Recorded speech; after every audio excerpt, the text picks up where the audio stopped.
Great. Welcome back, everyone. Slightly thinner crowd online. Tim Alcoholic, very glad to be here. I've got you up on screen properly now. So if people want to share their screens or not share their screens, turn their cameras on. I can see your bright little faces there, and that gives me someone to talk to as well as the people in person. So don't be shy to show yourself. Oh, there you go. There you go. Lovely. Look at that. I had them all set up. Lisa Santa Maria and Espina and Porrick and Molly. Oh, very good. Very good. I know I can know who I'm talking to now. People from all over the place. Right. So we've got a couple of hours left this afternoon with a half-hour break in between. We've got step 10. We've got step 11, we've got step 12. I haven't outlined this, so literally anything could happen. So buckle up, I don't know where this is going to go. What occurs to me before going into 10, 11, and 12, I know there are some people here that weren't here in the earlier sessions. So I'm just going to do a very brief recap. And by the way, in case there are people from other fellowships, you're totally welcome. We don't care. If you want and need to be here, then just be here, and whatever helps is amazing. And if it doesn't help, don't worry about it. There we go. So why do we get to steps 10, 11, and 12? Where I got to steps 10, 11, and 12 is I am a liability to myself in an AA point of view, and from an Al-Anon point of view as well. I need to be kept very, very firmly. I need to be kept very, very firmly within my hula hoop, which is trying to do God's will. That's what I'm here for. The first 9 steps put me in a position where I'm actually able to do that. Because what they do in step 8, in the 12 and 12, there's an amazing line. It's an extraordinary line when you realize what it's saying. And I don't have it verbatim in front of me, but it says that defective personal relationships were at the root of all of our problems, including our alcoholism. And I'm actually going to go down an Al-Anon path very briefly in just a moment. But what that means is for the first 9 steps, they solved my relationship with other people, because I think it was Sandy B who would say that if you've got a problem with other people, you've got one of 2 solutions. You either have to forgive them, or you have to make amends to them, or sometimes both. And if you do that, and that's my experience, if I let everyone else off the hook for everything they've done, I'll come to what I mean by that in a moment, and I essentially seek forgiveness from other people, the act of seeking forgiveness renders me forgiven, whether or not the person recognizes that themselves. I don't need other people's forgiveness, but seeking to repair the relationship with other people is entirely sufficient. The willingness, in fact, in step 8, Don Pritz would talk about this, that you get free in step 8, not step 9. Step 9 is the follow through of step 8, but the freedom comes from being totally willing to go to anyone and say, this is what I did. I shouldn't have done it. I regret doing it. I would like to set this straight. Show me how I can set this straight. And I got free from doing that. And there are half a dozen people that I have not been able to find over the years, despite annual attempts to do so. And I tell you, if they walked in this room now, I would seat them on the front row, shake their hands, and take them out to dinner. I've absolutely no fear, no compunction about going to these people, absolutely falling on my sword and trying to repair the relationship with them. All of this, once I'm free of my disordered relationships with other people, there might still be problems, but I'm free to move forward, then I'm free to live in steps 10, 11, and 12. But I want to cover, I know there are some Al-Anons here. You won't necessarily be marking yourself as such in the participant list, but I know you're there.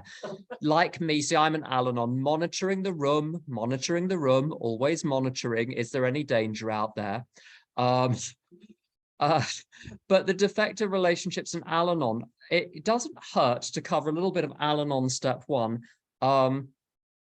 if you're an alcoholic, you're going to be surrounded by people who are alcoholics and addicts. And if you're not an Al-Anon by the time you get to AA, by the time you've been in AA for 30 years, boy, are you ripe for Al-Anon if you haven't been before. Because the reaction to the alcoholic, you don't realize you're doing it, but you become entangled in 1,000 ways.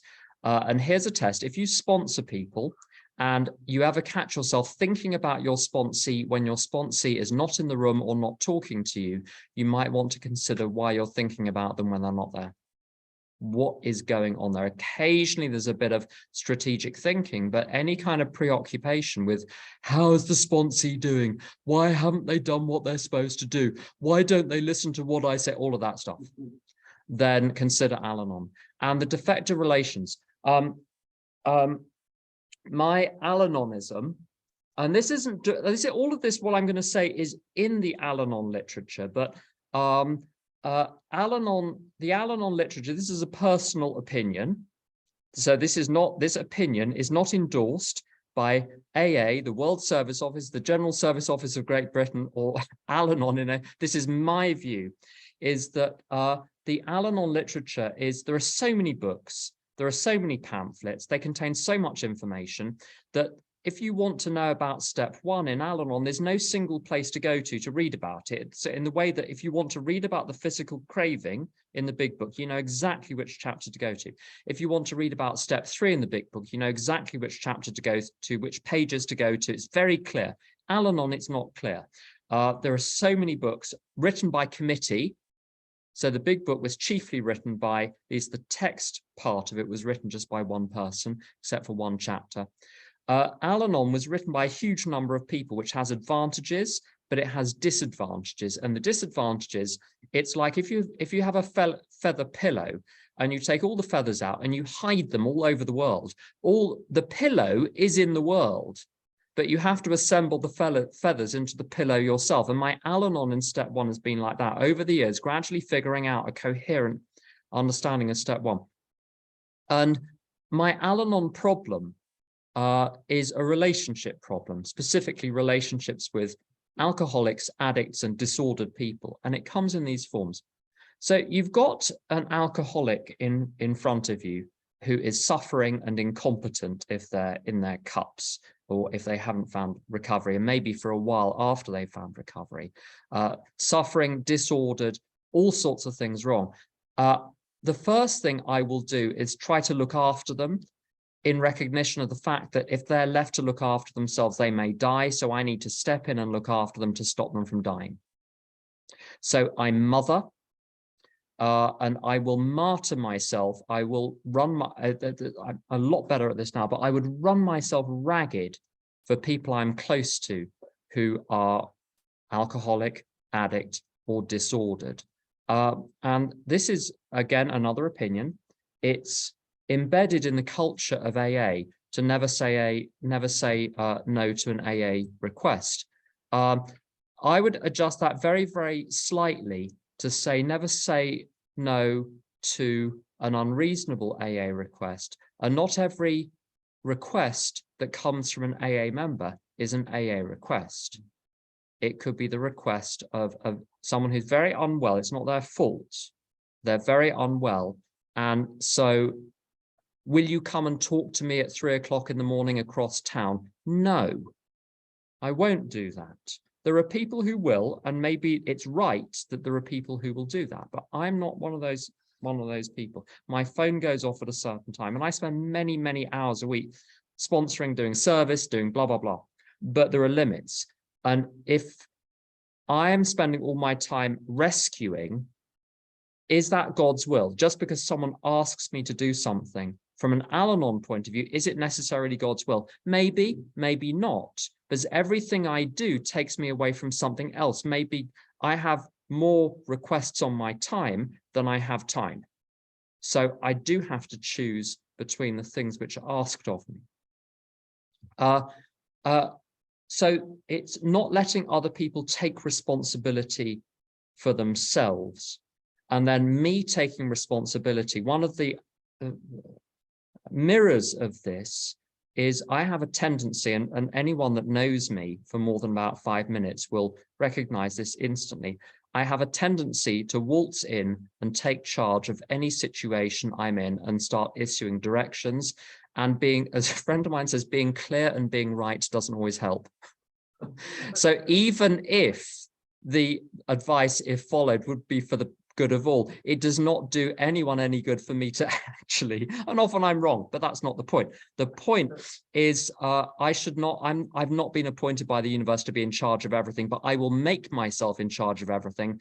And the motto, and this is not an official Al-Anon motto, but I think it ought to be, if you want something doing, you better do it yourself. That characterized a lot of my life. So running myself ragged, taking control of everything, bulldozing, pushing. There's the Peanuts cartoons with Charlie Brown. There's a scene between Lucy, and I identify Lucy is my alter ego in Peanuts. It's not very flattering either to Lucy or to me.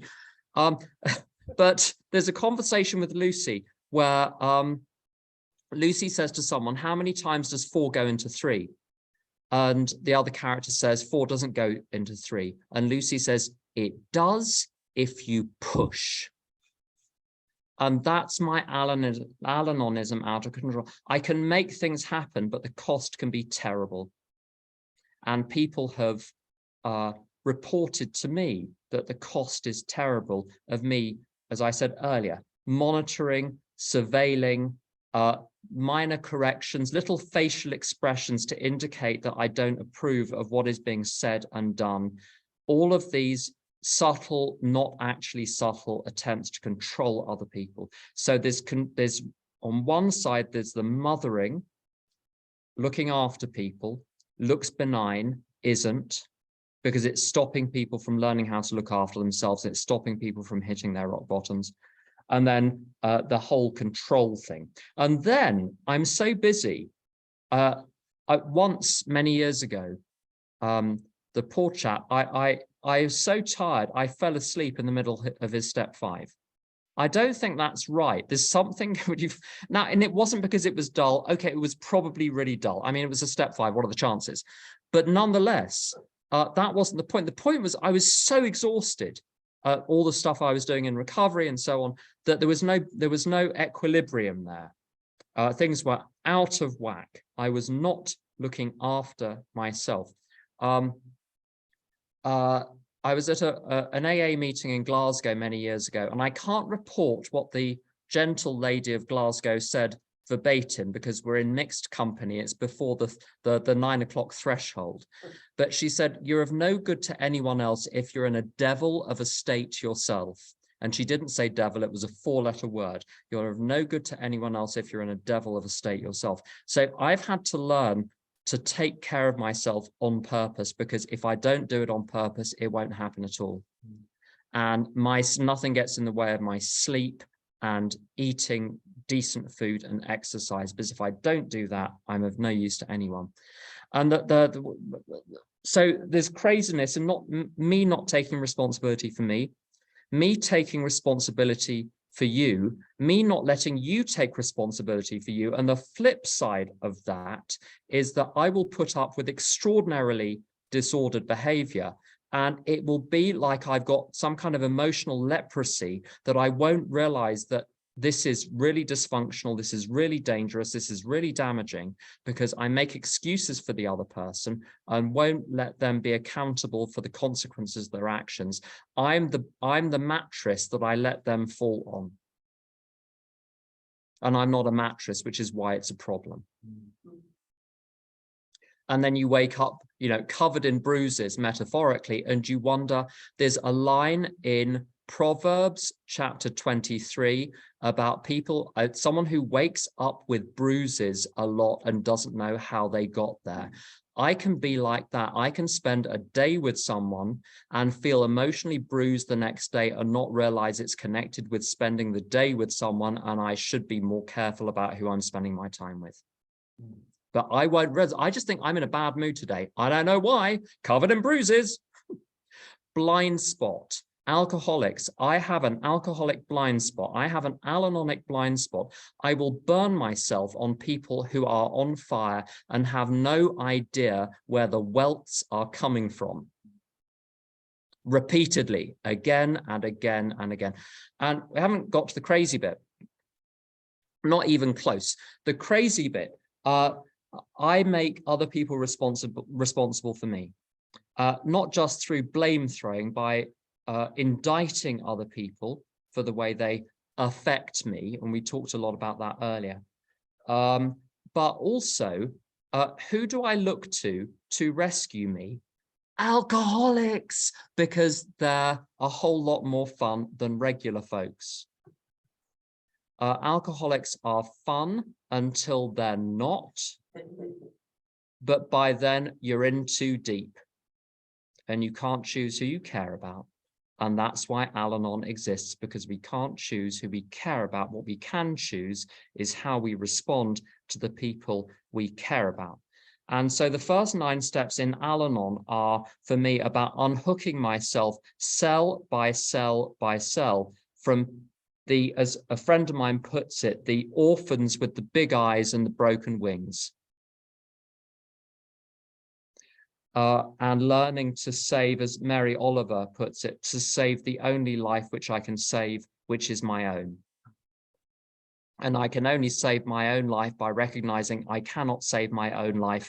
God, you're going to have to do a hell of a lot of this.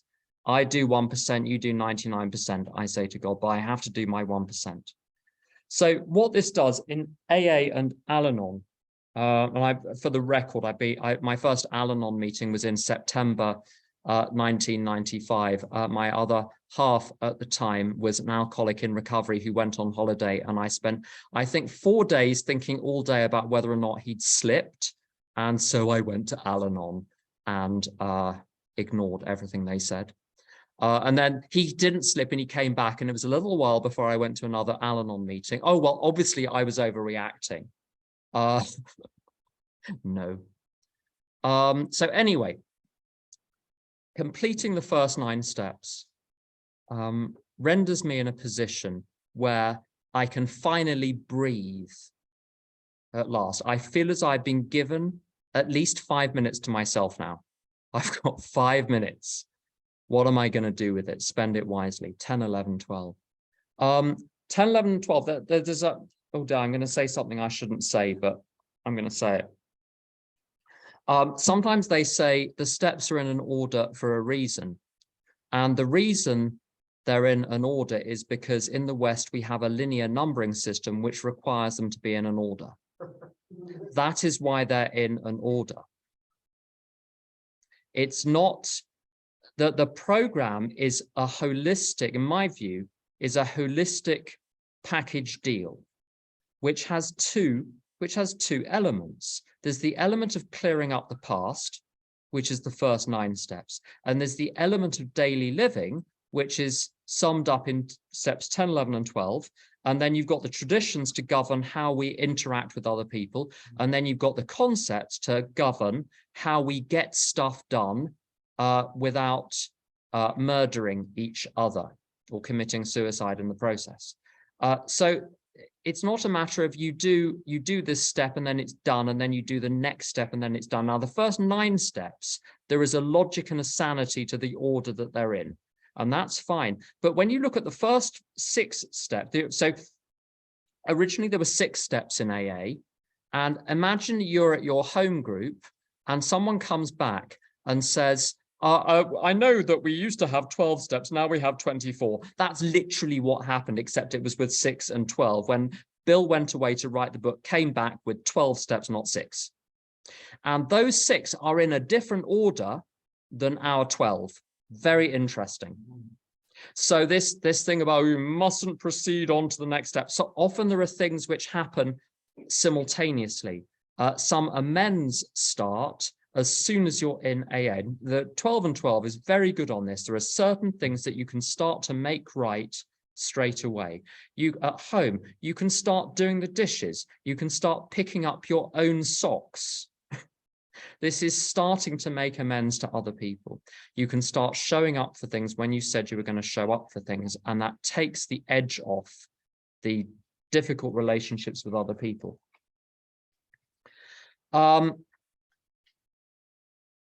So I'm just distracted by a sound out there. What was I saying, Rob? Talking about how you can make amends like right away, like things in an order for a reason. That's it. Things being in an order for a reason. So what this means is, when I was new, I remember talking to Maureen about this, and I said, people talking about doing step 10. I can't do step 10. I've been in AA for only 3 weeks. I can't do the steps are in order for a reason. She said, oh, you stupid boy. And she said, you must, if people who are 10, 20, 30 years sober need to plan the day, and could we close that door back there? That would be really helpful. Thank you. So if people 10, 20, 30 years sober need to plan the day and pay attention to what is going on during the day, and then do a review at the end of the day, why do you think, how are newcomers supposed to just wing it? If someone 30 years sober can't wing it, you're asking a newcomer to wait until they completed the first 9 steps before they get on to 10. No, no, no, no. Maureen also said, if you're a few days sober, you can explain to someone that's 1 day sober how they get to 5 days sober. You can start to carry, not the full message, but you can carry as much message as you have acquired to other people, whatever you've learned. In fact, the realm of the spirit operates in an opposite way to the realm of the material. If you let go of something physically, it drops to the floor. If you let go of something spiritually, it rises up to the higher power. And then you rise up too. When you let go, you rise up as well as it, but separately. It goes in one direction, you go in the other. It's the opposite. When you share, if you share your, I'm in Arizona, your taco with someone, you have less taco, they have more. If you share an idea with someone, you get to keep the idea, but now they have the idea. So if there's an idea you find helpful, you a sponsor, or you read it somewhere, or you hear it on a podcast or an AA tape, tell everyone the idea, because it's the only way you will get the idea to be so buried in your consciousness, it comes up and hits you in the face when you need it. So to carry the message widely, if they want you to stop, they'll tell you. Okay, so just carry the message. The worst you can be is annoying, and that's not the worst thing in the world. It gives people something to write inventory about. So to start steps 10, 11, and 12 promptly. Also, the other thing, there's this terrible thing that goes around. I don't want to malign New York, but I think it started there, where they say, we wish you a long, slow recovery. And then they sort of waltz off and leave you to your suffering. I don't wish anyone a long, slow recovery. I wish certainly a long recovery, a permanent recovery, absolutely. Not a slow one, a quick one. You wouldn't wish anyone with a physical disease, I hope you get better slowly. No. Now, there are things which take months and years to get over. Frank, that's just true. But one must make a distinction between the action, which can be taken promptly and briskly and thoroughly, and the results. Now, the results are a little bit like the checks in the post. So you can do the work, but you won't necessarily get instant results cropping up in your life. You won't necessarily notice straight away that what you're doing is working. And my sponsor, oh gosh, he's on here. Oh God, gotta watch my step now. He's probably heard the rest of it too. He talks about in good Texan analogy, when you pump water from a well, the first many pumps won't necessarily yield up water, but once the water starts flowing, it really gushes. And it's exactly like that with the actions of the program, that you start to take the actions. Nothing may appear to happen for days or weeks or months. I mean, you'll stay sober, but every single action you take stores up treasures in heaven for you, but they get released in bunches all at once. But there's a terrible curse attached to this. When you stop taking the action in AA, as I know from personal experience, as I stopped going to AA for 2 years, I didn't drink, but I became funky and not in a good way. Okay, I'll just leave your feverish imaginations to construe what that might mean in practice. But I became a lower companion, let's put it like that. If you stop taking the actions, you coast on past actions for quite a long time until you discover that you've drifted so far away from shore, no amount of paddling will bring you back. Which is why sometimes you hear people, we call them doing chairs in the UK, when people do a talk at the beginning of it's a 20-minute talk, half an hour talk at the beginning of a meeting. It's a pitch in some places, it's a chair in others. It's a main share in Bristol. Bristol AA is its own thing. You need to know that about Bristol. Very common. Listen out for this because you'll hear it. People who are 3, 4, 5 years sober, talking about what they were doing 1 or 2 years sober, and saying, yeah, I don't do as much as that anymore. I don't get to as many meetings as I used to. I'm not sponsoring as many people. I'm not as strict with myself about my steps 10, 11, but I'm doing really well on the outside. Yeah, for now. But how long is that going to last? The results of recovery actions, in my experience, are a slow burn. The actions must be brisk and prompt. This is page 58. We beg of you to be fearless and thorough from the very start. So clear your schedule, get the step work done. But what we claim is progress, not perfection. So you don't get instant perfect results. And if ever you've made a birthday cake for someone's birthday, and heaven forbid, a children's birthday cake, which must be in the shape of the castle in Frozen or something, and the child will be in tears if it doesn't look exactly like it does on the film. And you get a recipe for your frozen castle, and all this icing and the decoration. You can follow the instructions absolutely perfectly, but it will not look like the picture because you're not a master baker. You haven't been making cakes all day, every day for the last 40 years. And it's like that with the program. You can put your back into it. You can do it perfectly in terms of your spirit and your attempt to pay attention to detail and to give it the time, to give it the diligence, but the results will be a mess. But it doesn't matter. It doesn't matter. The princess cake tastes just as good if it looks like a catastrophe in one of those before and after things, or like those compare and contrast things on BuzzFeed. You know, the cake that they tried to make, the cake as it actually came out. Both cakes will taste just fine, but the second one will look terrible. My recovery is a mess in lots of ways, but it tastes great. It tastes great. One starts to do 10, 11, and 12 right from the beginning.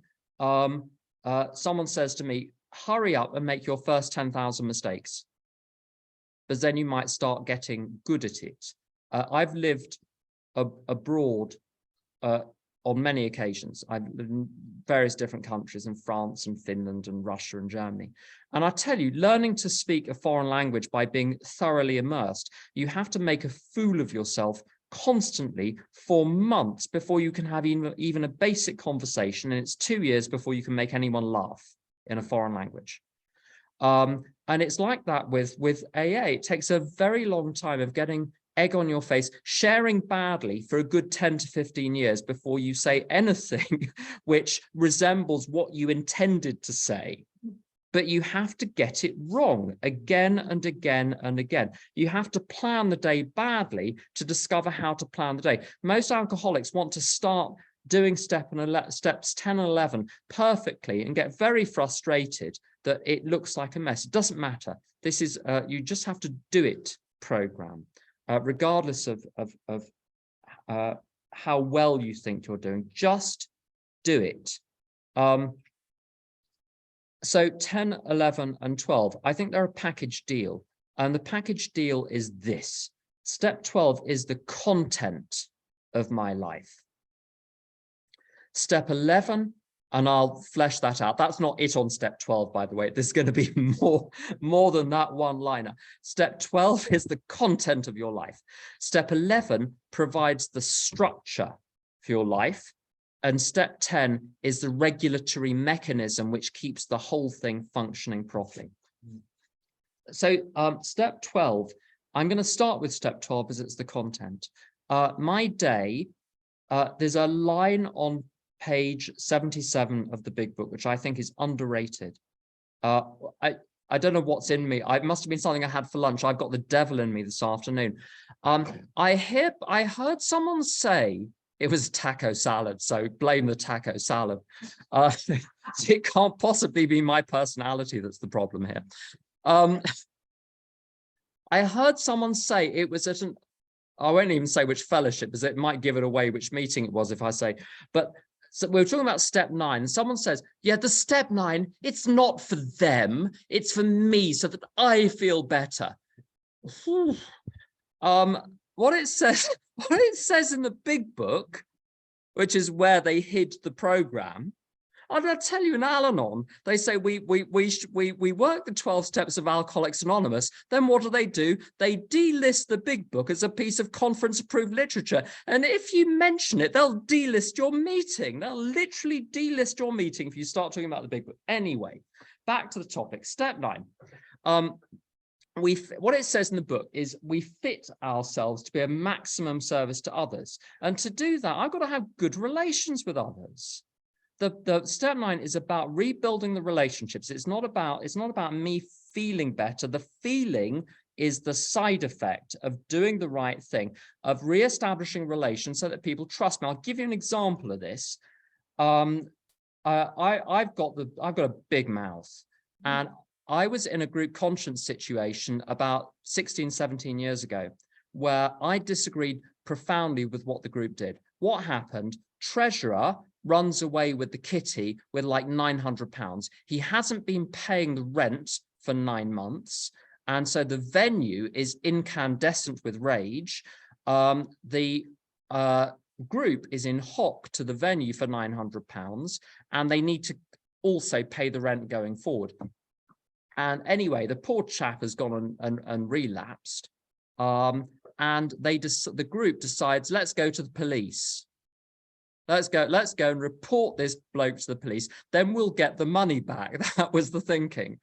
They literally thought they were going to get the money back. I know. He's drunk it. He's now living in a hostel in Mile End. You are not getting £900 back from him. And if there was any hope of getting £900 back from him, it's by being a group which is welcoming and tolerant and loving. So he feels he can come back and pay the money back voluntarily. But instead, if he gets a knock on the door from the Rozzers saying, you have to pay this money, he's never going to come back. If you want to kiss goodbye to the money, that's what you do. Anyway, the group decided, everyone was very angry, everyone was very angry, so they went to the police, and I decided I disagreed with this. So I'm going to invoke my minority opinion, concept 5, blah, blah, blah. They wouldn't have known a concept if it stood up in their suit, that group, but God bless them. But it was the wrong thing to do. I was not after unity, I was after being right. And the die had already been cast. They'd already gone to the police. Nothing, there's nothing, no good could come of this. Anyway, I called for a group conscience, and I tried to orchestrate a particular person to take the group conscience. And then I thought, if I get behind that person and manipulate how they take the group conscience, we will get the result that we want. And the whole thing blew up in my face. It was like a firework box where the whole thing went woof. And everyone was now not furious with the alcoholic who had the relapse, but me. I was now the bogeyman. And then the worst thing, for a legitimate reason, I couldn't be at the group conscience where they were discussing this. So the poor buggers were there for an hour discussing this thing where the person who instigated it, me, yours truly, wasn't even there to suffer along with them. So I was absolutely persona non grata. You think you're carrying a message in AA, and then you behave like that. You know, that the harm I did from that, the broken relationships with the group and with, anyway, I got to a round of amends. It was a couple of years later, so better late than never, eh? It was a couple of years later, and there's a whole list of people from that group I approached. One of them, I think I timed him. That was probably an Al-Anon slip. I timed him. He shouted at me for 20 minutes without taking a breath. I think he'd perfected that circular breathing that didgeridoo players and Miles Davis would use. And he just shouted. But then we were done. When I saw him at a meeting a couple of months later, he was fine. He was fine, and it was great. So he needed to do that, and I've learned to just listen and say yes, and just repeat, just, you know, let it play out, let the storm blow out. But there was a woman in that meeting. She was, I don't know what she was, she was the something, but she was very much one of the old timers of that group, and she'd never liked me, for probably good reason, frankly. She'd never liked me.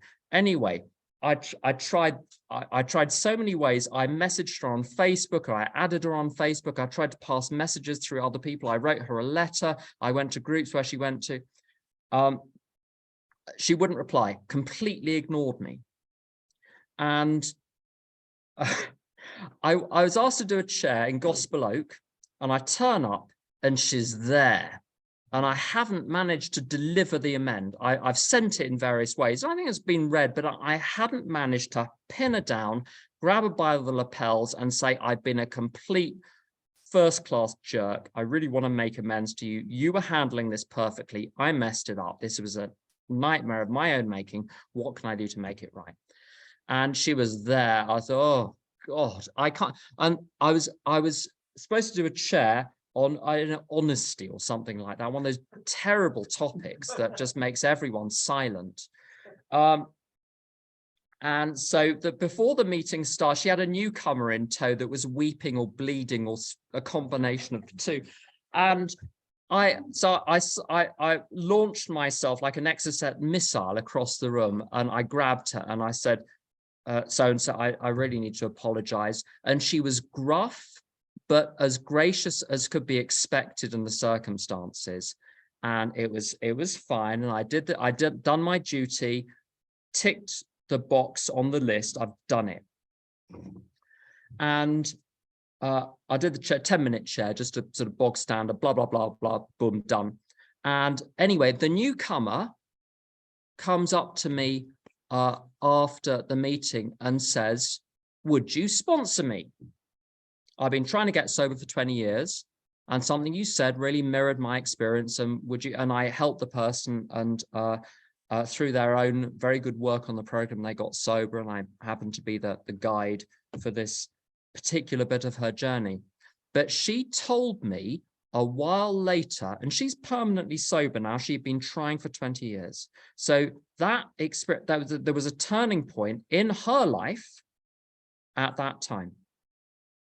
I talked to her afterwards, and she said after the meeting, she'd nudged this woman I'd made amends to and said, I want to ask him to sponsor me. Is he okay? And the woman said, he's okay. She would not have said that if that amend had not been made. And I don't think that relationship with that newcomer would have been forged. Now, she would have been, if she was willing, she would have found someone else. But so things don't hang on this, that God's dice are always loaded. Someone gave me 2 dice yesterday with the word God on each side. So however you roll the 2 dice, it always comes up God. So someone that's willing will always find a way. But something was facilitated there that would not have been possible without the amend. So I think the amends are in order to fit oneself to be of maximum service to others by removing the blocks in my relationship with other people. I had the most terrible, my brother was an alcoholic who committed suicide on my mother's birthday, having sent her a letter saying, I can never see you again. It's just too intolerable. Being with you is too intolerable. And I had a relationship with my mother that was fractured and fractious and impossible to navigate, and to the point we couldn't spend time with each other. I found a way of making amends, and I'm the one who now looks after her. And we get on like a house on fire. She's in her 90s.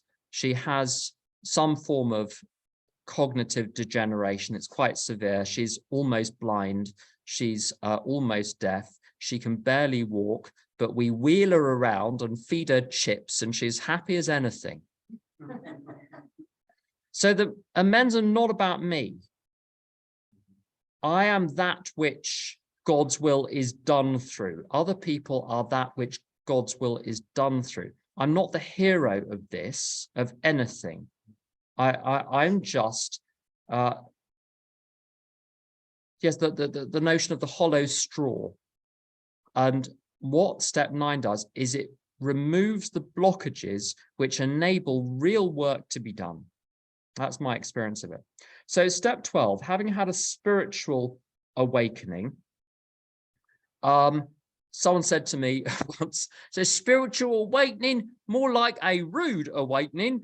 You know, people's image of a spiritual awakening is like you're sitting like this on a little cushion, and there are joss sticks, and the colors are pale pastels and little bit pale blues and pinks, and there's a sunset, there is a sunrise, you're in skin-tight leotards, your spine is perfectly aligned. I don't think mine is. I went to an aura reader in that the Arizonans get that because they've been to Sedona. And this was in Sedona. I went to an aura reader who told me that my sacral chakra was shriveled.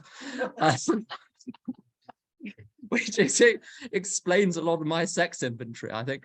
But leaving that entirely aside, a spiritual awakening is not about becoming nice and pleasant. It's not, it's about becoming aware of the horror of what you've been and what you've done in the world, and going, oh my God, what must it be like to have been with me? One of my step 9s, I made amends to someone, a very old friend. When I was a kid, I had this plastic toy where it was like a radio, and it had a cord that you would pull, and you pulled the cord to its full extent, and as it retracted, it would play a little recording of like a radio jingle or something, and there were a dozen little things it could play, and when you pulled the cord and it retracted, you never knew which jingle you were going to get, which little snippet of, might be a snippet of news. It was a silly little thing. And I was like that, except when I was with friends, if anyone mentioned any one of about 12 topics, I would go off on a 5 to 10 minute diatribe about how those people were wrong or stupid or both. And one of my, I made what I thought was going to be a very, very low key amends. So I'm so sorry for, you know, and they said, yeah, that's why we stopped inviting you to things, because we didn't know what was going to set you off. Oh, Christ. The awakening is not necessarily comfortable, or it's not comfortable at first. There is comfort as part of the deal, but it can come a lot later in the process. There are strange forms of satisfaction in the world, which have nothing to do with pleasure and nothing to do with achievement and nothing to do with attainment, but that they come as part of the slow burn. I saw a meme on Facebook. I wish I had it here to screen share it, but it was like, it was one of those 2-frame pictures. The top frame was a woman in a kind of lotus pose or something, and it said what we think a spiritual awakening would look like. And the bottom one was a woman just in the dark, like it almost looked like the Alien set, who was screaming and her face was contorted, and it said, I think I'm losing my mind. And it said below that, what a spiritual awakening is really like. You wake up to a lot of what is around you in the world, and you're like, this is completely mad. This does not make sense. Ain't comfortable. Takes a while to get used to it. in the matrix, you'd think the world outside the matrix would be nice, and it's not. It's not nice, it's something else. It's real and it's free, but it's not nice.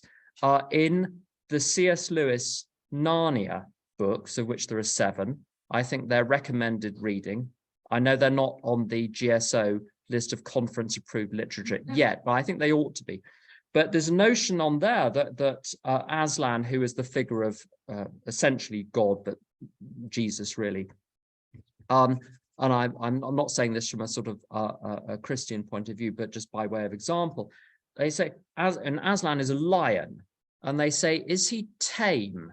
And they say he's not tame, he's good, but he's not tame. God is not tame. You reach out to God and you say, I would like my life to be, I would like this pain to go. And a friend of mine says, when you ask sincerely for change to happen, duck. Because God will come at your life with a wrecking ball. You'll be fine. Your life won't necessarily be. All the things that you think are holding you together are killing you. And a spiritual awakening is realizing, for instance, that most of the people in your life, that the expiry date has been passed, and that's why you feel so sick. That can be one of the things. Have to be very careful with spiritual awakenings. There is a huge amount of power. Unless you know what you're going to do with it, you can do an awful lot of damage. It's very common for people to do the worst damage in their recoveries in the 1 year following the completion of their first set of amends. Very, very dangerous time. One should, at that point, get closer to one's sponsor. And I have, I don't know if you know, in The Lord of the Rings, they have, also not conference approved, in The Lord of the Rings, they have these ghoulish characters called the ring wraiths, who are these former human kings, which are now these sort of ghostly minions of Sauron, the great evil dark lord. Anyway, I have a number of people that I call when I'm in trouble, and because I ring them when I'm in trouble, I refer to them as my ring wraiths. And I don't make a major decision without running it past some of these people. When I have a major breakdown in a relationship and it needs to be not the person needs to be autopsied, although maybe that too. When the situation needs to be autopsied, I run it past several people who are on the same page in terms of relationship with God, relationship with the program, who have 20 to 30 years of recovery, maybe more. People with good sense, sound minds, who are willing to tell me I'm full of, 4-letter word. Very often when people complete the first 9 steps, they just go off. And it's not advised. That's when you need to get closer to the people. Just because you've been free does not mean you're safe. Having had a spiritual awakening as the result of these steps, my life has 2 elements. Once I've looked after myself, I get the basics in place. I don't enter the world of obligations until my head is in the right space. I'm in the right frame of mind. I've looked after myself physically. I've had some breakfast. That may be, you may need to remind some of your newcomer friends that they should have breakfast. It's amazing how many times a sponsee calls you in a complete emotional crisis and you're like, let's go down the list. When did you last eat? Last Thursday. Have you slept? I slept for 4 hours yesterday afternoon and I stayed up till 5 o'clock in the morning playing computer games.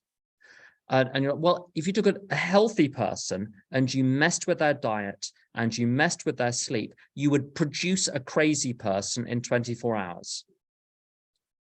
And so, so much of AA, people are trying to solve problems emotionally and psychologically, which could be solved with a nap and a sandwich and maybe a meeting or 2. Get those things sorted, get the basics, first things first, get the basics sorted out first. Once you've got the hang of breakfast, then start considering the true nature of the Trinity. That's the order you do this in, okay? Breakfast first, Trinity later. So I get myself in a reasonably fit state, and then I have part of the day when I fulfill obligations. And the way I handle this, people talk about balance, and the danger of balance is balance implies the same thing, like a pair of scales, you have to have the same weight on both sides. And that doesn't help. That doesn't help you decide how much to do of any particular thing. Maureen, many years ago, she's AA and Al-Anon, she gave me the image of a mobile of the sort that you have above a children's crib. So you have hanging from the mobile these horizontal bars, and from each of the horizontal bars hangs a sequence of little rotating figures, and each of those there might be multiple figures. And if you just touch it, the thing turns, and then the individual things turn as well, and it's beautiful. If it breaks and you pull off one of the items, the whole thing starts to turn crazily. The whole thing is so perfectly balanced, it's got to be intact to work. And my life is like that, except the system is dynamic.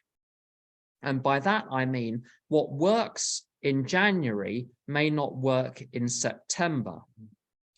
And someone who is probably very famous, very well known to lots of people in here from one of the Western cities, that's nice and anonymous, one of the Western cities, says, it's like having a pack of dogs. You have to listen to which one is barking the loudest to know which one to feed next, because you can't feed all of them all at once. And so I've got various obligations. I've got work obligations. I have 2 jobs.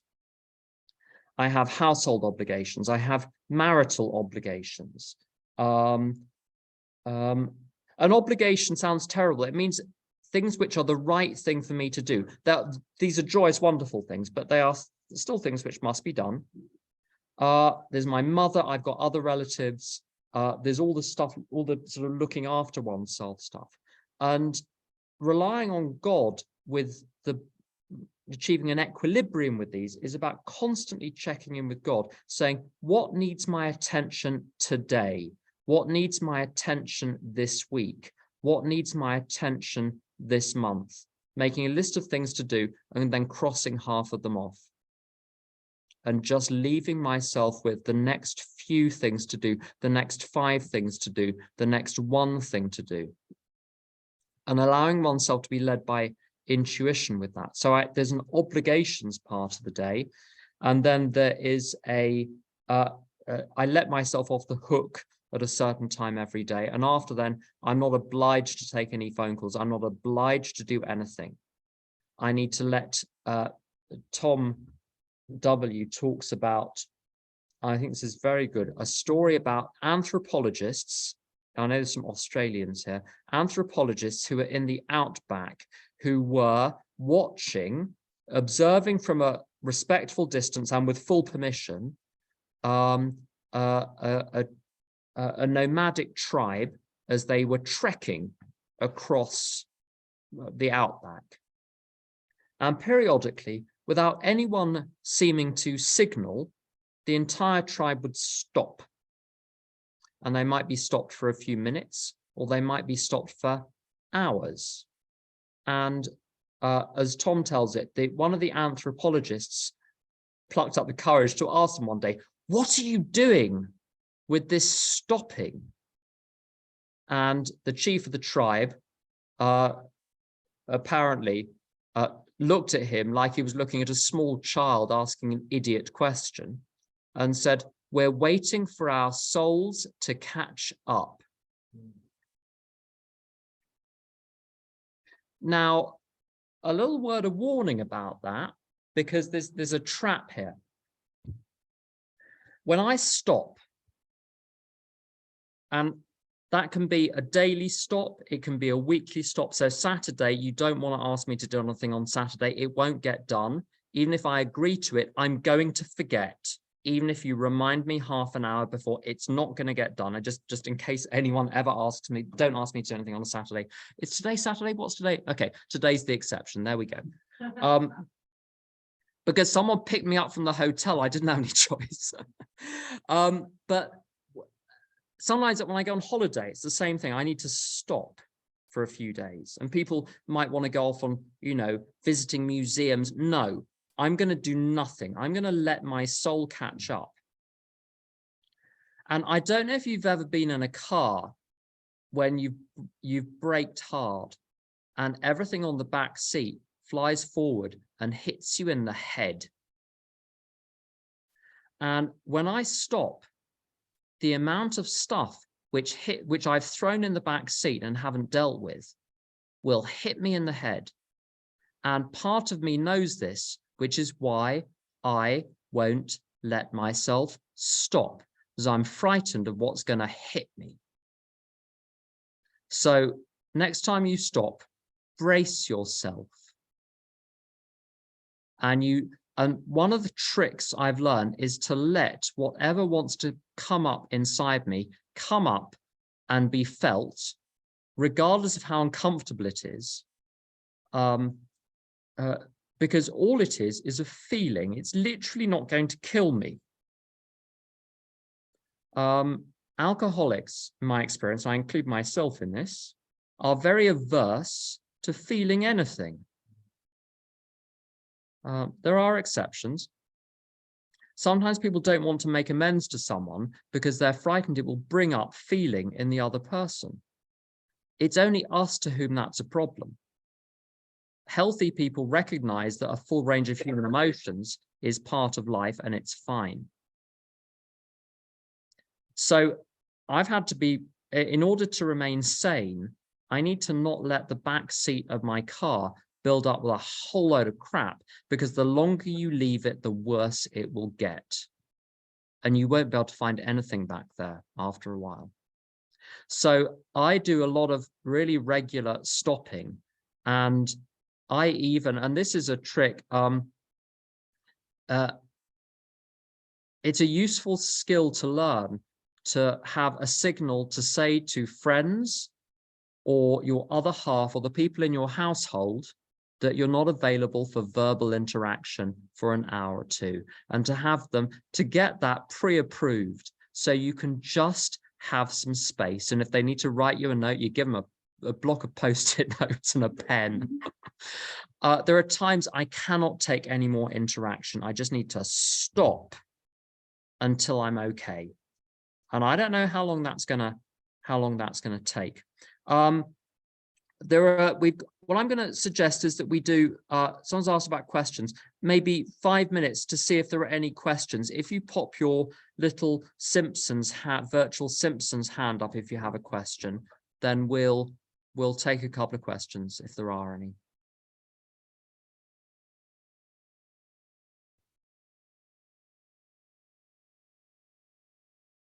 Or if not, save them for after the break, and we'll come to them in the second part of this. Relative. Sorry, Josh? Anything on step 11? Practical suggestions?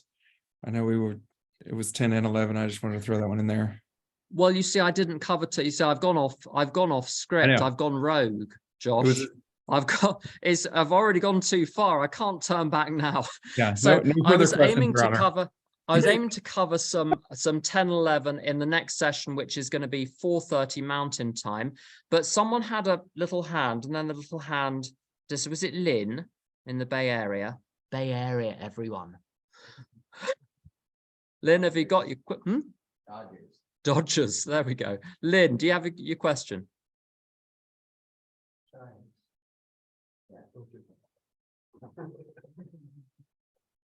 Oh, Josh, I think you need to allow people to unmute. There you go. Okay, sorry. Oops. Now okay. Anyway, sorry about the video. I actually had lowered my hand because it reverted back. You started talking about Al-Anon, and I just wanted to see, it's not 10th step. That's why I put my hand back down. Do you mind saying kind of in a nutshell, like besides how a lot of Al-Anons don't understand how they have alcoholism. And I was just wondering, maybe a first step for Al-Anon, if that's okay to ask. If not, you can pass.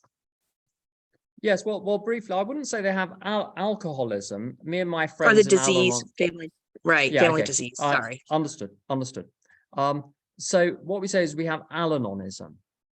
And one useful way of looking at that is to say I have an allergic reaction to alcoholics. I get all entangled and up in their business when I should leave well alone in 1,000 different ways. And I think that's the essence of it. I have the mental obsession. I keep going back when I shouldn't. And when I'm in there, I'm stuck in there for the duration. In a nutshell, for me, that's what it boils down to. Ailish, would you like to come in? Yes, thank you. I'm Ailish. Thanks very much, Tim. I've just come in. Thanks to Patrick for putting up the reminder. Yeah, I have two questions. The first one, 10, 11, and 12. You gave a lovely description of the three of them, just a brief description, but at the start, and I got to 12 was the content of my life, and I've forgotten. I'm quite tired here, it's late. I forgot what you said 10 and 11 was. Yeah, so briefly on that, 11, step 11 to me provides the structure for my day, and step 10 is the regulatory mechanism. So in the next session, I'll be covering those in more detail. You said you had another question. Yeah, I have another question. It's the first time I've heard it. I know this, but that alcoholics don't like feelings. We don't deal with them well, in comparison to the general population, we'll say normal people. That's very true. I agree with you. How do you know that, though? I'd say the question is, I asserted that alcoholics don't like feelings. How do I know this? So I know it from my own experience, and I know it from sponsoring a lot of people who do a lot of work to avoid feeling things and will run and run and run and run and run. Patrick. Oh, hey, Tim. It's great to see you and hear you, and thank you. You know, the sponsorship part of step 12, you know, when some meetings I hear announcements like, if you've had a spiritual awakening as a result of all 12 steps, you may raise your hand if you wish to sponsor somebody. And I don't know, my early sponsor said, as soon as we do step 5, you go out and you find sponsees. So, which is what I did. And I think my first sponsee forced me to do the rest of the steps because I had to stay a step ahead of him. So I don't know. What's your thought on all that? Okay, so the question is about when is a person able to sponsor? I think you've got two factors here. You've got the person's ability to sponsor, and then you've got the question of what the need is locally. If people are dying of alcoholism locally and you don't have enough people who are 2, 5, 10, 20 years sober to sponsor them, the newer people just have to do it. Because what are you going to do? Let them die? As long as you can stay ahead of the person. Because the thing is, sponsors are not therapists. They're not anything except that sponsorship is encapsulated in the big book in a single line, which is having had the experience yourself, you can give much practical advice. There you go. That's it. So you're showing what was shown to you. That's all. So I'm not for over-regulating this thing. They used to say in the city lunchtime meetings in London that there's a what do they say? There's a wrench for every nut. There's Old Frank. I love people's nicknames when it's old so and so, and you wonder, have they always been Old Frank? But Old Frank he would complain that people would say, oh, the men should sponsor the men, the women should sponsor the women. He said, how about alcoholics sponsoring alcoholics? What about that? Now, I understand the need to, you know, keep people separated in certain senses, but one of the things I love about AA is that it allows people to be themselves, and we just let anyone in. I mean, just look around the room. We let anyone in, and I'm looking at myself here. You let me in. And who knows what's going to work? Sometimes you see the most extraordinary. There's a cafe in London, which for a long time was, whenever you look around, there'd be 5 little pairs of people with big books and notepads. And you looked at the pairings and it was like, I can't believe these two people are working together. They seem so ill-suited, but it works. So I wouldn't want to outline what would work for someone else and what doesn't. A story that I think my sponsor tells about someone who had in a particular part of Texas what was thought of as a rather unruly sponsor, a Hell's Angel biker, and it was in a part of Texas where lots of people were very prim and orderly. And someone said to her, "You little missy, you got the wrong sponsor." And she said, "Yeah, maybe, but I've got the right higher power." And I think the higher power is capable of working through really broken people like me, and awkward, difficult people like me. Things work even though they shouldn't. So Jason, have you got a question there? Yeah, thanks, Tim. Yeah, great talk on the Al-Anon stuff. The question is, do you have like a daily checklist? Because I think I find it really easy to get off track with my Al-Anon disease. A daily checklist for what? To check if you're acting out in your Al-Anon behavior. Because from your talk this morning, I can see that in the last 24 hours, I've been acting out in my Al-Anon behavior, but I couldn't see it. Maybe there's like a step 10 tool to keep a check of it. Oh, it's a very good question. So the question for the people in the room is, how do you know you're acting out in an Al-Anon sense? So I'll give you a few ways in which I know I'm acting out. First of all, I'm tired. That'll tell you. Secondly, as I said earlier, when you're thinking about people who are not in the room.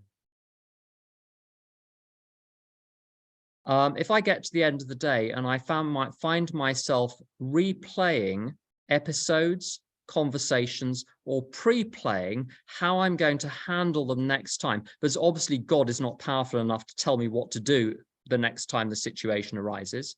So I'm going to pre-play it and work through all the permutations and make sure every answer is nailed, and then say, I've got this absolutely down now. That's how I know I'm in trouble.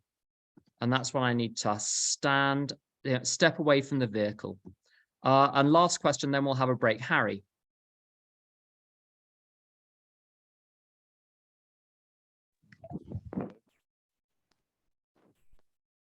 Can you hear me all right? We can hear you, yeah. Put my camera on so you can see me. My sponsor actually gave me a link for this today, so I really appreciate it, Tim, because I've listened to most of what you've had to say all day. So I've been trying to get sober for 6 years now, and I've got a few days ago now. Last year, 2022, I went to 3 rehabs, multiple hospital visits, multiple arrests, just blackout most of the year. My drinking's very quick to black out. I don't know how many days it's going to last. I don't know what's going to happen. Frequently violent, smashing the house up, coming to, not knowing what I've done. That's the sort of behaviour that happens when I take a drink. And I know that. And I know I'm on my last chance saloon now, the fucking states I've been getting in. The quantities I'm taking, I'm either going to kill myself if I carry on or go to prison for a long time.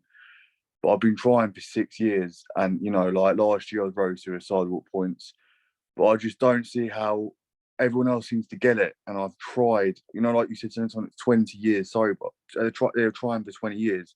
You know, I'm 27 now. I know I won't make 30 if I carry on, but I haven't been able to stop. I'm just in the process at the minute trying to sort things with my girlfriend, who said she doesn't want to be here anymore and wants me to leave tomorrow. So, you know, I've lost my license this year, my job, and now my home. Sorry, yeah, it's just a bit fucking, it's just shit. And I can hear a question. I can hear a question in there. And I just for the room, I think that the question, if there is one, is you've been trying so hard for a number of years to get sober. What can you do to make sure you stay sober permanently this time? What can you do differently? All I can do, I can't give advice to any individual. I can tell you what I did. On 24th of July 1993, I made the decision, I don't care what happens to my life. If all AA delivers to me is sobriety, that's good enough. If I'm just one of these strange shuffling people that sits at the back of meetings all day, every day, I don't care. As long as I'm sober and I have the dignity of being sober, that is enough. And I found a sponsor. I said, I'll do whatever you say. And I did it. And I've never seen that fail. Josh, should we stop the recording and then let's start again at